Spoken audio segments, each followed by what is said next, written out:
ಕನ್ನಡಕ್ಕೆ ನೀಡಿದ ಕೊಡುಗೆ ಅಪಾರ. ಅವರ ಕುರಿತು ಮಾನ್ಯ ಶಾಸಕರಾದ ರೇಣುಕಾ ಅಡಿನವರು ಒಂದೆರಡು ಮಾತುಗಳನ್ನು ಹೇಳುತ್ತಾರೆ. ಅಪರ್ಣಾ ಅವರು ಪಠ್ಯ ರೇಡಿಯೋ ಜಾಕಿ ಮತ್ತು ಕನ್ನಡ ದೂರದರ್ಶನದಲ್ಲಿ ಹಲವಾರು ಕಾರ್ಯಕ್ರಮಗಳನ್ನು ನಿರೂಪಕಿಯಾಗಿ ನಿರ್ವಹಿಸಿದ್ದಾರೆ. ಇಂತಹ ವಸಂತ ಮೂಲಕ ಇವರು ಚಿತ್ರರಂಗಕ್ಕೆ ಕಾಲಿಟ್ಟರು. ಮಜಾಟ ಅತೀಶ್ ಎಂಬ ಕಿರುತೆರೆ ಕಾರ್ಯಕ್ರಮದಲ್ಲಿ ವರಲಕ್ಷ್ಮಿ ಪಾತ್ರವನ್ನು ವಹಿಸಿದ್ದಾರೆ. ಇಂತಹ ಅಪರೂಪದ ನಟಿಯು 2024 ಜುಲೈ 11ರಂದು ನಮ್ಮನ್ನೆಲ್ಲ ಅಗಲಿದರು. ಅಪರ್ಣಾ ಅವರಿಗೆ ನಾನು ಸದನದ ಮೂಲಕ ಶ್ರದ್ಧಾಂಜಲಿಯನ್ನು ಸಲ್ಲಿಸುತ್ತೇನೆ. ಧನ್ಯವಾದಗಳು. ಈಗ ಪ್ರಶ್ನೋತ್ತರ ಕಲಾಪವನ್ನು ಆರಂಭಿಸೋಣ. ಮೊದಲಿಗೆ ಚುಕ್ಕೆ ಗುರುತಿನ ಪ್ರಶ್ನೆ 101. ರಾಜ್ಯದಲ್ಲಿ ಮಾನ್ಯ ಸಭಾಧ್ಯಕ್ಷರೇ, ರಾಜ್ಯದಲ್ಲಿ ವಿಪರೀತ ಮಳೆ ಹಾಗೂ ಪ್ರವಾಹ ಸೃಷ್ಟಿಯಾಗುತ್ತಿದೆ. ಆದ ಕಾರಣ ಜನರು ಸಾಕಷ್ಟು ಸತ್ತಿದ್ದಾರೆ ಹಾಗೂ ಅವರ ಮನೆ ಆಸ್ತಿ ಮಣ್ಣುಪಾಲಾಗಿವೆ. ಆದ ಕಾರಣ ಸರ್ಕಾರ ಅವರಿಗೆ ಯಾವ ಕ್ರಮಗಳನ್ನು ಕೈಗೊಂಡಿದ್ದೀರಿ? ಇದಕ್ಕೆ ಸಂಬಂಧಿಸಿದ ಸಚಿವರು ಉತ್ತರವನ್ನು ಹೇಳಬೇಕು. ಮಾನ್ಯ ಸಭಾಧ್ಯಕ್ಷರೇ, ಜಿಲ್ಲಾಧಿಕಾರಿಗಳ ಸಭೆ ನಡೆಸಿ ಅಗತ್ಯ ಕ್ರಮಗಳನ್ನು ಕೈಗೊಳ್ಳಲು ಸೂಚನೆ ನೀಡಲಾಗಿದೆ ಮತ್ತು ಪ್ರವಾಹ ಪೀಡಿತ ಪ್ರದೇಶಗಳಲ್ಲಿ ಎನ್ಡಿಆರ್ಎಫ್ ಪಡೆಗಳನ್ನು ಕಳುಹಿಸಲಾಗಿದೆ ಮತ್ತು ಸಂತ್ರಸ್ತರಿಗೆ ಗಂಜಿ ಕೇಂದ್ರಗಳನ್ನು ತೆರೆಯಲಾಗಿದೆ ಮತ್ತು ಪ್ರವಾಹದಿಂದ ಮೃತಪಟ್ಟವರಿಗೆ 2 ಲಕ್ಷ ಪರಿಹಾರವನ್ನು ಕೊಡಲಾಗಿದೆ. ಸತ್ತವರಿಗೆ ಪರಿಹಾರ ಕೊಟ್ಟಿದೆ, ಆದರೆ ಹೊಲ ಮನಿ ಕಳೆದುಕೊಂಡವರಿಗೆ ಯಾವ ಪರಿಹಾರವನ್ನು ನೀಡಿದ್ದೀರಿ? ಮಾನ್ಯ ಸಭಾಧ್ಯಕ್ಷರೇ, ಜಿಲ್ಲಾಧಿಕಾರಿಗಳ ನೇತೃತ್ವದಲ್ಲಿ ಸಮಿತಿ ರಚಿಸಿ ಮಳೆಯಿಂದ ಆದ ಹಾನಿಯ ಬಗ್ಗೆ ವರದಿ ನೀಡಲು ತಿಳಿಸಲಾಗಿದೆ. ವರದಿ ಬಂದ ನಂತರ ಪರಿಹಾರ ತೊಂದರೆ ಒಳಗಾದವರಿಗೆ ಪರಿಹಾರ ಕೊಡುತ್ತೇವೆ. ಚುಕ್ಕೆ ಗುರುತಿನ ಪ್ರಶ್ನೆ 102. P-ಯಿಂದ 8ನೇ ತರಗತಿಗೆ ವಿದ್ಯಾರ್ಥಿಗಳಿಗೆ ಸೈಕಲ್ ಕೊಡ್ತಿದ್ದೀರಿ, ಈಗ ಯಾಕೆ ಕೊಡ್ತಿದ್ದಿಲ್ಲ? ಇದಕ್ಕೆ ಸಂಬಂಧಿಸಿದ ಸಚಿವರು ಉತ್ತರವನ್ನು ಹೇಳಬೇಕು. 2019ರಲ್ಲಿ ಸೈಕಲ್ಗಳನ್ನು ಕೊಡಲಾಗಿದೆ. 2019ರಲ್ಲಿ ಕೋವಿಡ್ ರೋಗ ಬಂದಿದ್ದರಿಂದ ಸೈಕಲ್ಗಳನ್ನು ಕೊಡಲಾಗಿಲ್ಲ. ಮುಂದಿನ ದಿನಗಳಲ್ಲಿ ಸೈಕಲ್ ಕೊಡುವ ವ್ಯವಸ್ಥೆ ಮಾಡುತ್ತೇವೆ. ಈ ವರ್ಷ ವಿದ್ಯಾರ್ಥಿಗಳಿಗೆ ಸೈಕಲ್ ಕೊಡ್ತೀರಾ? ಈ ವರ್ಷದ ಬಜೆಟ್ ನೋಡಿಕೊಂಡು ಸೈಕಲ್ಗಳನ್ನು ಕೊಡಲಾಗಿದೆ. ಚುಕ್ಕೆ ಗುರುತಿನ ಪ್ರಶ್ನೆ 103.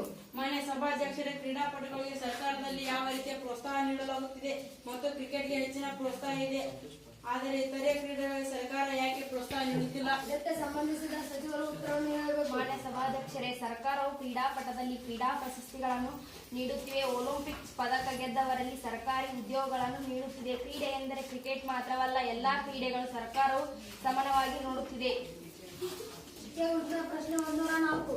ಮಾನ್ಯ ಸಭಾಧ್ಯಕ್ಷರು, ಇತ್ತೀಚೆಗೆ ರಸ್ತೆಗಳ ಅಪಘಾತಗಳ ಸಂಖ್ಯೆ ಹೆಚ್ಚಾಗುತ್ತಿದೆ. ಈ ಅಪಘಾತಗಳನ್ನು ತಡೆಯಲು ಸರ್ಕಾರ ಯಾವ ಕ್ರಮ ಕೈಗೊಂಡಿದೆ? ಇದಕ್ಕೆ ಸಂಬಂಧಿಸಿದ ಸಚಿವರು ಉತ್ತರವನ್ನು ಹೇಳಬೇಕು. ಚೆಕ್ ಪೋಸ್ಟ್ಗಳ ಸಂಖ್ಯೆಯನ್ನು ಹೆಚ್ಚಳ ಮಾಡಲಾಗಿದೆ. ರಸ್ತೆ ಅಪಘಾತದಲ್ಲಿ ಸ್ಪೀಡ್ ವ್ಯವಸ್ಥೆ ಮಾಡಿದ್ದೇವೆ. ಜನಸಂಪರ್ಕ ಹೆಚ್ಚಾದ ಕಡೆ ರೋಡ್ ಬ್ರೇಕ್ ಹಾಕಲಾಗಿದೆ. ಪ್ರಶ್ನೆ 105. ಅಪಘಾತಗಳ ಸಂಖ್ಯೆ ಜಾಸ್ತಿನೇ ಆಗ್ತಾ ಇದೆ. ನೋಡಿ, ಅಪಘಾತ ಮಾಡಬೇಕಂತ ಯಾರು ಬಯಸಲ್ಲ. ಅಪಘಾತ ಆಗುವುದಕ್ಕೆ ತಡೆಯುವಿಕೆ ಟ್ರಾಫಿಕ್ ಪೊಲೀಸರಿಗೆ ಹೆಚ್ಚಿನ ಪವರ್ ನೀಡಿದ್ದೇವೆ. ಪ್ರಶ್ನೆ 106. ಇತ್ತೀಚೆಗೆ ತರಕಾರಿಗಳ ಬೆಲೆ ತುಂಬಾ ಹೆಚ್ಚಾಗಿದೆ. ಆದ ಕಾರಣ ಗ್ರಾಹಕರಿಗೆ ಅವುಗಳನ್ನು ತೆಗೆದುಕೊಳ್ಳಲು ಬಹಳ ಕಷ್ಟಕರವಾಗಿದೆ. ಆದ ಕಾರಣ ಸರ್ಕಾರ ಅವುಗಳ ಬೆಲೆಯನ್ನು ಕಡಿಮೆ ಮಾಡಲು ಯಾವ ಕ್ರಮಗಳನ್ನು ಕೈಗೊಂಡಿದೆ? ಸಚಿವರು ಉತ್ತರವನ್ನು ಹೇಳಬೇಕು. ಇತ್ತೀಚೆಗೆ ಮಳೆ ಹೆಚ್ಚಾಗುತ್ತಿದೆ. ಹೊಲ ಗದ್ದೆಗಳಲ್ಲಿ ಹೆಚ್ಚಿನ ನೀರು ನಿಂತಿದೆ. ಆದ್ದರಿಂದ ತರಕಾರಿ ಮತ್ತು ಇತರ ಬೆಳೆಗಳು ಹೆಚ್ಚಾಗುತ್ತಿವೆ. ನಾವು ಬೇರೆ ರಾಜ್ಯದಿಂದ ತರಕಾರಿಗಳನ್ನು ತರಿಸಿಕೊಳ್ಳಲು ಯೋಜಿಸಿದ್ದೇವೆ. ಪ್ರಶ್ನೆ 107. ಮಾನ್ಯ ಸಭಾಧ್ಯಕ್ಷರೇ, ಚರಂಡಿ ನೀರನ್ನು ನದಿಗಳಿಗೆ ಸೇರಿಸಿ ನದಿಗಳನ್ನು ಮಾಲಿನ್ಯಗೊಳಿಸುತ್ತಿದ್ದಾರೆ. ಸರ್ಕಾರ ನದಿಗಳ ಸಂರಕ್ಷಣೆಗಾಗಿ ಯಾವ ಕ್ರಮಗಳನ್ನು ಕೈಗೊಂಡಿದೆ? ಮಾನ್ಯ ಸಭಾಧ್ಯಕ್ಷರೇ, ನದಿಗಳ ಸುರಕ್ಷತೆಗಾಗಿ ಸರ್ಕಾರವು ನಗರಸಭೆಗಳಿಗೆ ಹಾಗೂ ಪಂಚಾಯತ್ಗೆ ಕಟ್ಟುನಿಟ್ಟಿನ ಆದೇಶ ನೀಡಲಾಗಿದೆ.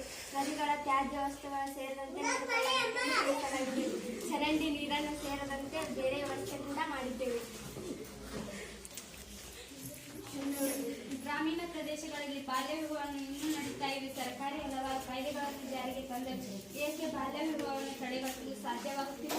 ಬಾಲ್ಯ ವಿವಾಹ ತಡೆಗಟ್ಟಲು 48 ಬೀದಿ ಅಧಿಕಾರಿಗಳನ್ನು ನೇಮಕ ಮಾಡಲಾಗಿದೆ. ಜನರು ಬಾಲ್ಯ ವಿವಾಹ ನಡೆಯುವಾಗ ಧೈರ್ಯದಿಂದ ದೂರ ಪಡಬಹುದು. ನಮ್ಮ ಅಧಿಕಾರಿಗಳು ಬಾಲ್ಯ ವಿವಾಹ ನಡೆಯುವ ಸುಳ್ಳು ಸಿಕ್ಕರೆ ಅದನ್ನು ತಡೆಯುವುದು ಸಂಬಂಧಪಟ್ಟವರಿಗೆ ಕಠಿಣ ಶಿಕ್ಷೆಯನ್ನು ವಿಧಿಸುತ್ತಾರೆ.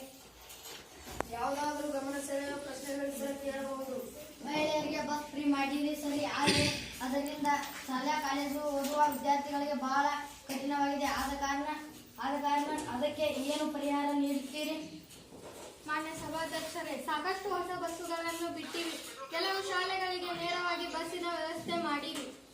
ಹೋದ ವರ್ಷನೂ ಹೊಸ ಬಸ್ ಬಿಡ್ತೀನಿ ಅಂದ್ರೆ ಆದ್ರೆ ಹೊಸ ಬಸ್ ಬರಲೇ ಇಲ್ಲ.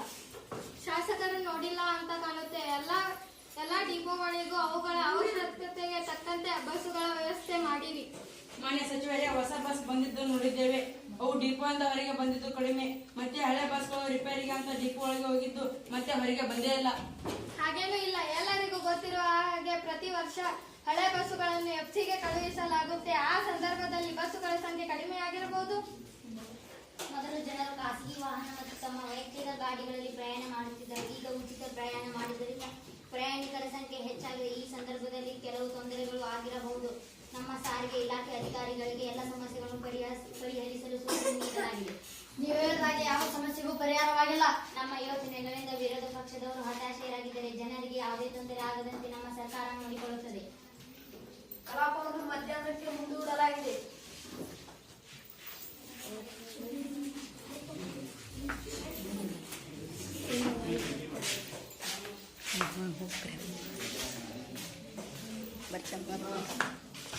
ಸಭಾಧ್ಯಕ್ಷರು ಬರುತ್ತಿದ್ದಾರೆ. ಇಲ್ಲೇ ನಿಂದ್ರಿ ನೀವು.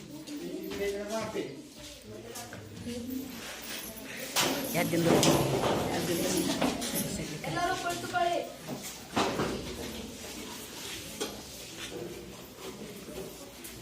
ಮಧ್ಯಾಹ್ನ ಕಲಾಪಕ್ಕೆ ಸ್ವಾಗತ. ಮಾನ್ಯ ಮುಖ್ಯಮಂತ್ರಿಗಳು ಅಳತೆ ಮತ್ತು ಮಾಪನ ಮಸೂದೆ 2024 ಸದನದಲ್ಲಿ ಮಂಡಿಸಬೇಕು. ಅಳತೆ ಮತ್ತು ಮಾಪಕ ಮಸೂದೆ 2024. ಇಲ್ಲಿ ಅಳತೆ ಎಂದರೆ ಒಂದು ವಸ್ತುವನ್ನು ಸರ್ಕಾರ ನಿಗದಿಪಡಿಸಿದ ಅಳತೆ ಮಾಪನಗಳಿಂದ ಅಳೆಯುವುದು.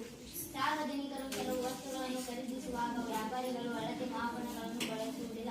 ಉದಾಹರಣೆಗೆ ಹೂವಿನ ಹಾರಗಳನ್ನು ಮಾರುವಾಗ ಕೈಯಿಂದ ಅಳತೆ ಮಾಡಿ ಗ್ರಾಹಕರಿಗೆ ನೀಡುತ್ತಾರೆ.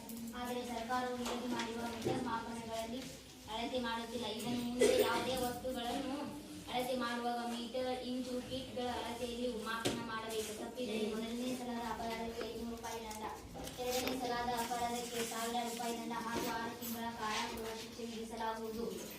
ಈ ಮಸೂದೆಯ ಬಗ್ಗೆ ಏನಾದರೂ ಪ್ರಶ್ನೆಗಳಿದ್ದರೆ ಸದಸ್ಯರು ಚರ್ಚಿಸಬಹುದು. ಈ ಕಾಯ್ದೆ ಕೇವಲ ಹೂ ಮಾರುವುದಕ್ಕೆ ಅಷ್ಟೇ ಸೀಮಿತವೇ? ಮಾನ್ಯ ಸಭಾಧ್ಯಕ್ಷರೇ, ಇಲ್ಲ. ಆ ರೀತಿ ಅಳತೆ ಮಾಡುವ ಎಲ್ಲಾ ವಸ್ತುಗಳಿಗೆ ಸಂಬಂಧಿಸಿದೆ. ಬಟ್ಟೆ, ಹೂವು, ಇತರೆ ಹೂಗಳನ್ನು ಕೆಜಿ ಲೆಕ್ಕದಲ್ಲಿ ಮಾರುತ್ತಾರೆ. ಆದರೆ ಕಟ್ಟಿದ ಹೂಗಳನ್ನು ಕೈಯಿಂದ ಅಳೆಯುತ್ತಾರೆ. ಈ ಮಸೂದೆಯನ್ನು ಮತಕ್ಕೆ ಹಾಕಲಾಗುತ್ತದೆ. ಮಸೂದೆಯ ಪರವಾಗಿರುವವರು ನಿಮ್ಮ ಕೈಯನ್ನು ಎತ್ತಿ. ಕೈ ಕೆಳಗಿಳಿಸಿ. ಮಸೂದೆಯನ್ನು ವಿರೋಧಿಸುವವರು ನಿಮ್ಮ ಕೈಯನ್ನು ಎತ್ತಿ. ಕೈ ಕೆಳಗಿಳಿಸಿ. ಮಸೂದೆಯನ್ನು ಸದನದಲ್ಲಿ ಅಂಗೀಕಾರವಾದದ್ದು. ರಾಜ್ಯಪಾಲರಿಗೆ ಕಾಯ್ದೆ ಜಾರಿಗೆ ಕಳುಹಿಸಲಾಗುತ್ತದೆ. ಸದನವನ್ನು ಅನಿರ್ದಿಷ್ಟ ಅವಧಿಯವರೆಗೆ ಮುಂದೂಡಲಾಗಿದೆ.